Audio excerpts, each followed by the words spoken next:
ಕರುಣಿಸು ವರವಾ ಕರ ಮುಗಿದು ಬೇಡುತ್ತಿಹೆ ಕರುಣಿಸು ವರವಾ ಅನುಗಾಲವು ಪತಿ ಸಾನ್ನಿಧ್ಯವ ಬಿಟ್ಟಗಲದೆ ಇರುವ ವರವಾ ಅನುಗಾಲವು ಪತಿ ಸಾನ್ನಿಧ್ಯವ ಬಿಟ್ಟಗಲದೆ ಇರುವ ವರವಾ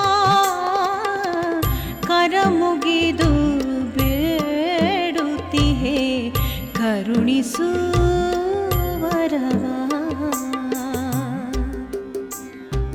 ಪತಿ ಸೇವೆಯನು ಮಾಡುತ್ತ ಸತತ ಪತಿ ಸೌಖ್ಯವ ಬೇಡುವೆ ಅನವರತ ಪತಿ ಸೇವೆಯನು ಮಾಡುತ್ತ ಸತತ ಪತಿ ಸೌಖ್ಯವ ಬೇಡುವೆ ಅನವರತ ಬಾಳಲಿ ನನಗಿನ್ನಾವುದೇ ಭಾಗ್ಯವು ಪತಿ ಪ್ರೇಮಕ್ಕಿಂತ ಮಿಗಿಲೇ ಅಲ್ಲವು ಬಾಳಲಿ ನನಗಿನ್ನಾವುದೇ ಭಾಗ್ಯವು ಪತಿ ಪ್ರೇಮಕ್ಕಿಂತ ಮಿಗಿಲೇ ಅಲ್ಲವು ಕರ ಮುಗಿದು ಬೇಡುತ್ತಿಹೆ ಕರುಣಿಸು ವರವಾ ಪತಿ ದರುಶನದೇ ಪಾವನಳಾಗುತ್ತ ಪತಿ ಪ್ರೇಮದಲ್ಲಿ ಸೌಖ್ಯವ ಕಾಣುತ್ತ ಪತಿ ದರುಶನದಿ ಪಾವನಳಾಗುತ್ತ ಪತಿ ಪ್ರೇಮದಲ್ಲಿ ಸೌಖ್ಯವ ಕಾಣುತ್ತ ಪತಿಯಾಶ್ರಯದಲ್ಲಿ ಸಾರ್ಥಕವಾಗುತ್ತ ಪತಿ ಸೇವೆಗೆ ಎನ್ನ ಮುಡಿಪಾಗಿಡುತ್ತ ಪತಿಯಾಶ್ರಯದಲ್ಲಿ ಸಾರ್ಥಕವಾಗುತ್ತ ಪತಿ ಸೇವೆಗೆ ಎನ್ನ ಮುಡಿಪಾಗಿಡುತ್ತ ಕರ ಮುಗಿದು ಬೇಡುತ್ತಿಹೆ ಕರುಣಿಸು ವರವಾ ಕರ ಮುಗಿದು ಬೇಡುತ್ತಿಹೆ ಕರುಣಿಸು ವರವಾ ಅನುಗಾಲವು ಪತಿ ಸಾನ್ನಿಧ್ಯವ ಬಿಟ್ಟಗಲದೆ ಇರುವ ವರವಾ ಅನುಗಾಲವು ಪತಿ ಸಾನ್ನಿಧ್ಯವ ಬಿಟ್ಟಗಲದೆ ಇರುವ ವರವಾ ಕರ ಮುಗಿದು ಬೇಡುತ್ತಿಹೆ ಕರುಣಿಸು ವರವಾ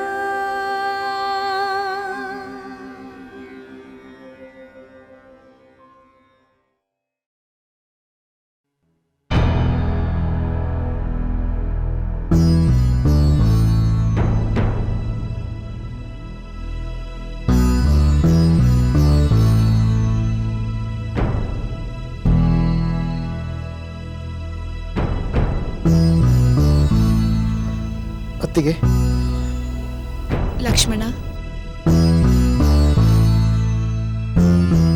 ಪ್ರಯಾಣಕ್ಕೆ ರಥ ಸಿದ್ಧವಾಗಿದೆಯೇ? ಸಿದ್ಧವಾಗಿದೆ ಅತ್ತಿಗೆ. ಸುಮಂತ್ರರು ರಥದ ಬಳಿ ಕಾಯುತ್ತಿದ್ದಾರೆ. ದಯಮಾಡಿಸಿ. ಸರಿ, ನಾವು ಹೊರಡೋಣ. ಆದರೆ ಲಕ್ಷ್ಮಣ, ನನ್ನ ಸ್ವಾಮಿಯನ್ನು ಒಂದು ಕ್ಷಣ ಕಂಡು ಅವರಿಗೆ ನಮಸ್ಕರಿಸಿ ಹೊರಡುವಷ್ಟು ವ್ಯವಧಾನವಿದೆಯೇ? ಅದು ರಾಜಕಾರ್ಯದ ನಿಮಿತ್ತ ಅದು ಸಾಧ್ಯವಾಗುವುದಿಲ್ಲ. ಸಹೋದರ ಅದರ ಅಗತ್ಯವಿಲ್ಲವೆಂದು ಮೊದಲೇ ಹೇಳಿದ್ದಾನೆ. ಹೌದು, ನಾನು ಮರೆತಿದ್ದೆ. ದೇವರಿಗೆ ನಮಸ್ಕರಿಸುವ ಮೂಲಕ ನನ್ನ ಸ್ವಾಮಿಗೂ ಇಲ್ಲಿಂದಲೇ ನಮಸ್ಕರಿಸುತ್ತೇನೆ.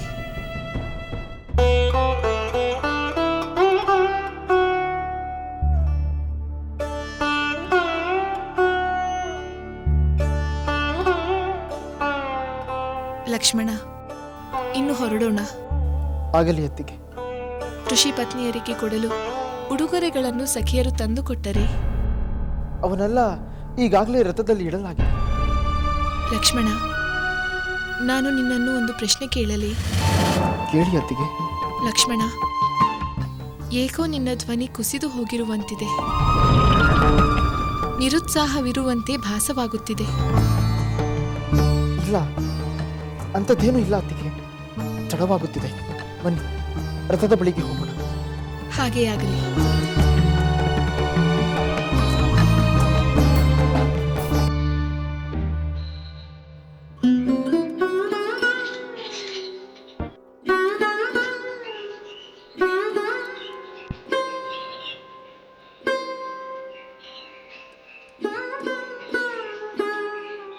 ರಾಮಚಂದ್ರ, ನೀನು ಯಾವ ದುಸ್ವಪ್ನವನ್ನು ಕಂಡು ಆತಂಕಪಟ್ಟಿದೆಯೋ ಆ ಕನಸು ನಿಜವೇ ಆಗಿಬಿಟ್ಟಿತು.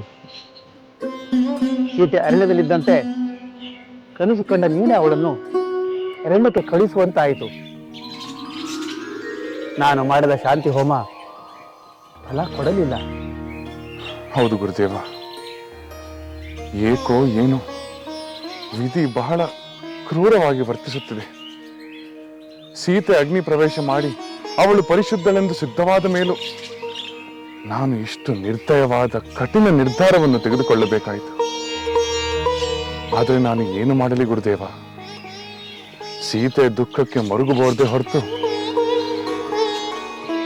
ಲೋಕಾಪವಾದವನ್ನು ನಿವಾರಿಸಿಕೊಳ್ಳಲು ನಾನು ತೆಗೆದುಕೊಂಡ ನಿರ್ಧಾರದಿಂದ ಹಿಂದೆ ಸರಿಯುವಂತಿಲ್ಲ.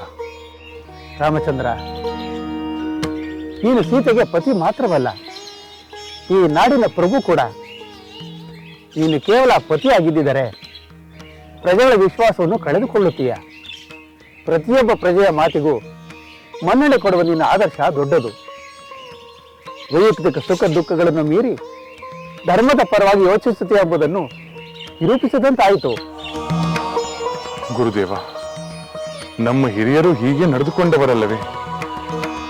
ಅವರು ಗಳಿಸಿದ ಕೀರ್ತಿಗೆ ಕಳಂಕ ಬಾರದಂತೆ ನಡೆದುಕೊಳ್ಳುವುದು ನನ್ನ ಕರ್ತವ್ಯವಲ್ಲವೇ? ನಿನ್ನ ಮಾತು ನಿಜ ರಾಮಚಂದ್ರ. ರಘುವಂಶದ ದೊರೆಗಳು ನ್ಯಾಯ, ನೀತಿ, ಧರ್ಮ, ಪ್ರಜಾಪಾಲನೆಗೆ ತಮ್ಮ ಸ್ವಂತ ಸುಖಗಳನ್ನು ತ್ಯಜಿಸಿದವರು. ಧರ್ಮದ ಅಡಿಪಾಯವೇ ತ್ಯಾಗ. ರಾಮಚಂದ್ರ, ಧೈರ್ಯವನ್ನು ತಂದುಕೋ, ಸಮಾಧಾನವನ್ನು ತಂದುಕೋ.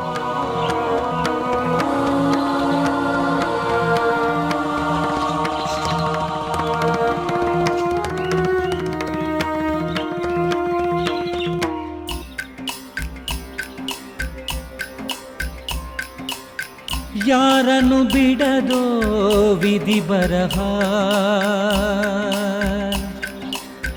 ಲೋಕಮಾತೆಗೂ ತಪ್ಪದ ವಿರಹ.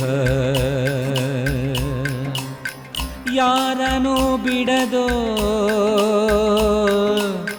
ವಿಧಿ ಬರಹ, ಲೋಕಮಾತೆಗೂ ತಪ್ಪದ ವಿರಹ. ಯಾರನೋ ಬಿಡದೋ ಕ್ಷಣಕಾಲವು ಅಗಲದೆ ಪತಿಯ, ವನವಾಸದಲು ಜೊತೆಯಾದವಳು. ಕ್ಷಣಕಾಲವು ಅಗಲದೆ ಪತಿಯ, ವನವಾಸದಲು ಜೊತೆಯಾದವಳು. ಅನುಗಾಲವು ಪತಿ ಸೇವೆಯ, ಭಾಗ್ಯವೆದನಗೆ ಸಾಕೆಂದಳು. ಅನುಗಾಲವು ಪತಿ ಸೇವೆಯ, ಭಾಗ್ಯವೆತನಗೆ ಸಾಕೆಂದಳು.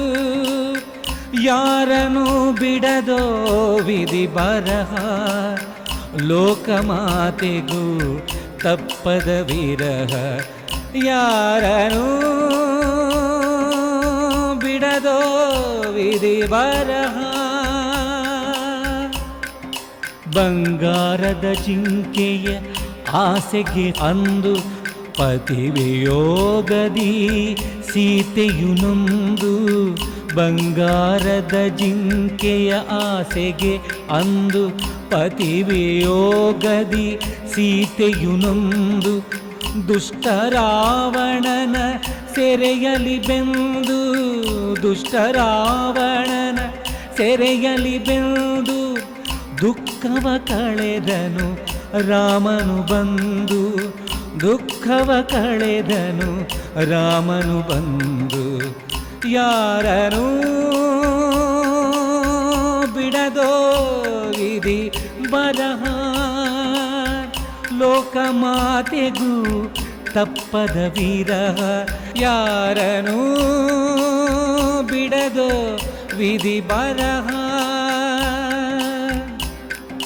ಸಿಂಹಾಸನವ ಏರಲು ರಾಮ ಪಟ್ಟದ ರಾಣಿ ಆದಳು ಸೀತೆ ಸಿಂಹಾಸನವ ಏರಲು ರಾಮ ಪಟ್ಟದ ರಾಣಿ ಆದಳು ಸೀತೆ ಪತಿ ಸಾನ್ನಿಧ್ಯದಿ ನಲಿಯುತ್ತಿರಲು ರಘುವಂಶದ ಕುಡಿ ಮಡಿಲಲಿರಲು ಪತಿ ಸಾನ್ನಿಧ್ಯದಿ ನಲಿಯುತ್ತಲಿರಲು ರಘುವಂಶದ ಕುಡಿ ಮಡಿಲಲಿರಲು ಯಾರನೋ ಬಿಡದೋ ವಿಧಿ ಬರಹ ಲೋಕಮಾತೆಗೂ ತಪ್ಪದ ವಿರಹ ಯಾರನೋ ಬಿಡದೋ ವಿಧಿ ಬರಹ ಅಲ್ಪ ಜನಗಳ ಕಲ್ಪನೆ ಮಾತಿಗೆ ಶ್ರೀರಾಮನ ಧರ್ಮದ ರಾಜನೀತಿಗೆ ಅಲ್ಪ ಜನಗಳ ಕಲ್ಪನೆ ಮಾತಿಗೆ ಶ್ರೀರಾಮನ ಧರ್ಮದ ರಾಜನೀತಿಗೆ ಮರಳಿ ಸೀತೆಯು ಹೊರಟಳು ಕಾಡಿಗೆ ಈ ವಿಯೋಗ ದುಃಖ ಕೊನೆಯು ಎಂದಿಗೆ ಮರಳಿ ಸೀತೆಯು ಹೊರಟಳು ಕಾಡಿಗೆ ಈ ವಿಯೋಗ ದುಃಖ ಕೊನೆಯು ಎಂದಿಗೆ ಯಾರನೂ ಬಿಡದೋ ವಿಧಿ ಬರಹ ಲೋಕಮಾತೆಗೂ ತಪ್ಪದ ವಿರಹ ಯಾರನೋ ಬಿಡದೋ ವಿಧಿ ಬರಹ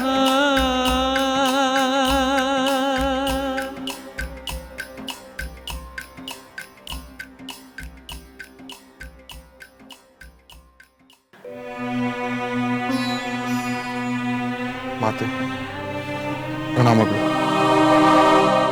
ನಿನಗೆ ಮಂಗಳ ಉಂಟಾಗಲಿ ಪುತ್ರ. ನೀವು ಕುಶಲವೇ ಮಾತೆ? ನಿನ್ನ ಆಳ್ವಿಕೆಯಲ್ಲಿ ನನ್ನ ಕುಶಲಕ್ಕೇನು ಕೊರತೆ? ನಾನು ಕ್ಷೇಮವಾಗಿಯೇ ಇದ್ದೇನೆ. ಪ್ರಜೆಗಳೆಲ್ಲ ಕ್ಷೇಮವಾಗಿರುವುದನ್ನು ಕಂಡು ನನಗೆ ಬಹಳ ಸಂತಸವಾಗಿದೆ. ಅಷ್ಟೇ ಅಲ್ಲ ಮಾತೆ, ಸದಾ ಪ್ರಜೆಗಳ ವಿಶ್ವಾಸವನ್ನು ಉಳಿಸಿಕೊಳ್ಳುವುದು ಅಷ್ಟೇ ಮುಖ್ಯ. ಹೌದು ರಾಮ, ಅದು ಬಹಳ ಮುಖ್ಯ. ಮಾತೆ, ಪ್ರಜಾಪಾಲಕನಾದ ರಾಜ ಪ್ರತಿಯೊಬ್ಬ ಪ್ರಜೆಯ ಅಭಿಪ್ರಾಯವನ್ನು ಗೌರವಿಸುವುದು ಮುಖ್ಯವಲ್ಲವೇ? ಖಂಡಿತ, ಅದರಲ್ಲಿ ಸಂದೇಹವೇ ಇಲ್ಲ. ಪ್ರಜೆಗಳ ವಿಶ್ವಾಸವನ್ನು ಉಳಿಸಿಕೊಳ್ಳುವ ಪ್ರಯತ್ನದಲ್ಲಿ ರಾಜನಾದವನು ತನ್ನ ಸ್ವಂತ ಹಿತವನ್ನು ತ್ಯಾಗ ಮಾಡುವುದು ಅನಿವಾರ್ಯವಲ್ಲವೇ? ಅದನ್ನು ನಾನು ಹೇಳಬೇಕೆ? ಎಲ್ಲ ಧರ್ಮದ ಸೂಕ್ಷ್ಮಗಳನ್ನು ಬಲ್ಲವನು ನೀನು. ಈಗಾಗಲೇ ಆದರ್ಶ ರಾಜನೆಂಬ ಕೀರ್ತಿಯನ್ನು ಪಡೆದಿರುವೆ. ರಘುವಂಶದ ರಾಜ ಪರಂಪರೆಯನ್ನು ಸಮರ್ಥಕವಾಗಿ ಮುಂದುವರಿಸುತ್ತಿರುವವನು ನೀನು. ನಿನಗಿಂತ ಹೆಚ್ಚು ನನಗೇನೂ ತಿಳಿಯದು. ಮಾತೆ, ಈ ಆದರ್ಶ ಪಾಲನೆಯ ದಾರಿಯಲ್ಲಿ ನಾನು ಕಠಿಣವಾಗಿ ವರ್ತಿಸಿದರೆ ನಿಮಗೆ ಬೇಸರವಿಲ್ಲವಷ್ಟೇ? ಎಲ್ಲಿಯಾದರೂ ಉಂಟೆ ರಾಮ? ನನ್ನ ಪುತ್ರ ರಾಜಧರ್ಮವನ್ನು ನಿಷ್ಠೆಯಿಂದ ಪಾಲಿಸುತ್ತಿರುವುದನ್ನು ಕಂಡು ಸಂತೋಷ ಪಡುವುದನ್ನು ಬಿಟ್ಟು ಬೇಸರ ಪಡುವುದುಂಟೆ? ಹಾಗಾದರೆ ಲೋಕಾಪವಾದದ ಕಾರಣವಾಗಿ ನಾನು ತೆಗೆದುಕೊಂಡ ನಿರ್ಧಾರವನ್ನು ನೀವು ಸಮ್ಮತಿಸುತ್ತಿರಲ್ಲವೇ? ಇದೇನಿದು ರಾಮ, ಇಂದು ವಿಚಿತ್ರವಾಗಿ ಮಾತನಾಡುತ್ತಿರುವೆಯಲ್ಲ? ಇಷ್ಟೊಂದು ಪೀಠಿಕೆ ಏಕೆ ಎಂದು ನನಗೆ ಅರ್ಥವಾಗುತ್ತಿಲ್ಲ.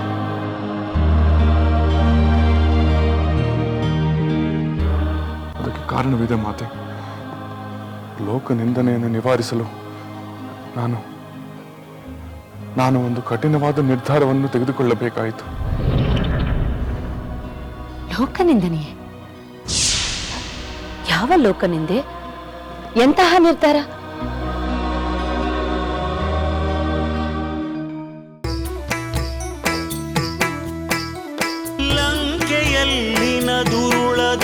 ಧರ್ಮವು ಸೀತೆ ಸಹನೆಗೆ ಸೋತಿತು. ಅಂತ್ಯ ಇರದ ಅಸುರ ಕುಲವು ರಾಮ ಬಾಣಕ್ಕೆ ಅಡಗಿತು. ದೂರವಿರಲಿ ಸನಿಹವಿರಲಿ ರಾಮ ಹೃದಯ ನಿವಾಸಿನಿ. ಯುಗವು ಯುಗವು ಸಾಗಲಿ ಅಕಳಂಕ ಪ್ರೇಮ ಪ್ರಬೋಧಿನಿ. ಅಮರ ಗಾಧೆ ಧರಣಿ ಜಾತೆ ಸಾಧ್ವೆ ಸೀತೆ ಸುಚರಿತೆ.